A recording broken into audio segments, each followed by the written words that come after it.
Forcément, sans le bac, pour trouver du travail, c'est compliqué. Donc j'ai essayé de chercher dans le concret ce qui me plaisait le plus à faire comme travail, tout de suite, où je pouvais bosser. Donc je me suis orienté vers le BAFA, assez vite finalement, puisque ça correspondait bien à ce que je voulais faire. Je voulais du mouvement, des rapports humains, tout ça. Donc le BAFA et du BAFA, après de plus en plus de petits boulots, comme je disais, dans le associatif, Centre Paris Anime, tout ça, jusqu'à trouver un vrai poste.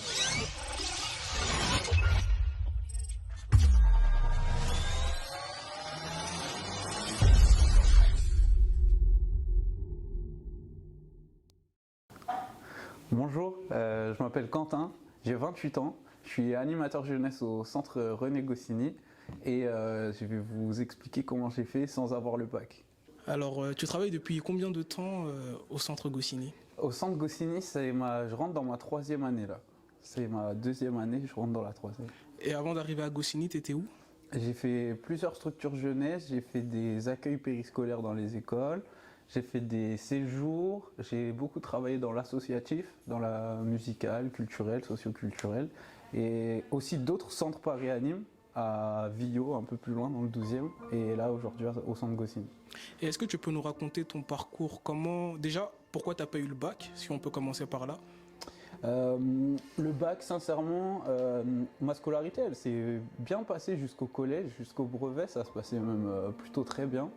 Et c'est arrivé au lycée où j'ai commencé un petit peu à ressentir surtout de la lassitude en fait, d'être assis, d'écouter des cours, d'avoir peu de pratique. Vraiment, le fait d'être assis longtemps, etc., c'était trop compliqué pour moi. Je pense que je me suis mal orienté en grande partie. J'aurais dû partir plus vite dans le concret et je ne l'ai pas fait et du coup pas de bac quoi, forcément, j'allais pas au lycée et tout ça. Donc, Et justement, comment tu en arrives au concret? Quel est le cheminement pour en arriver au concret?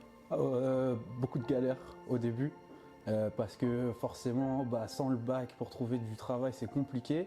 Donc j'ai essayé de chercher dans le concret ce qui me plaisait le plus à faire comme travail tout de suite où je pouvais bosser. Donc je me suis orienté vers le BAFA assez vite finalement parce que ça correspondait bien à ce que je voulais faire. Je voulais du mouvement, des rapports humains, tout ça. Donc le BAFA et du BAFA, après de plus en plus de petits boulots, comme je disais, dans le associatif, Centre Paris Anime, tout ça, jusqu'à trouver un vrai poste à temps plein. Et comment tu es arrivé au centre Goscinny? Comment il se passe le recrutement? Quand on se présente, est-ce qu'on se présente comme étant quelqu'un qui n'a pas le bac? Ou est-ce qu'on se présente d'une autre manière? Est-ce que c'est différent pour toi le recrutement?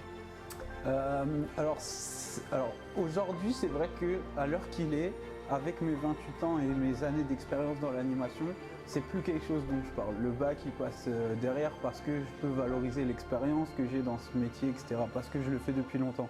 Mais au début, c'est une question qui revenait souvent. Tu as raison, on me demandait souvent le bac.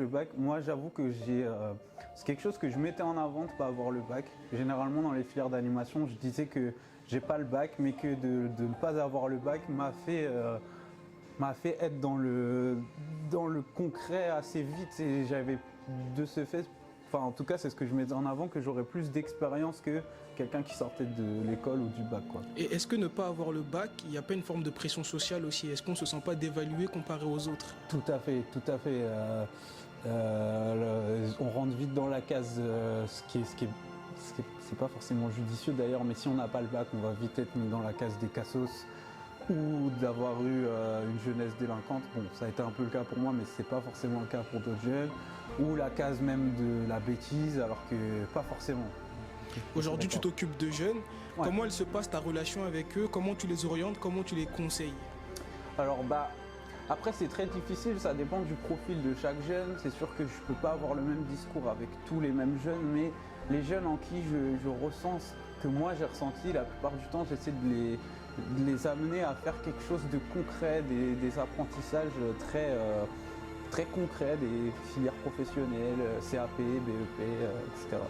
Quel conseil donnerais-tu aujourd'hui aux jeunes qui se retrouvent de une sans bac et de deux à ceux qui pensent à arrêter l'école et qui se disent si j'arrête en fait c'est pas possible sans le bac?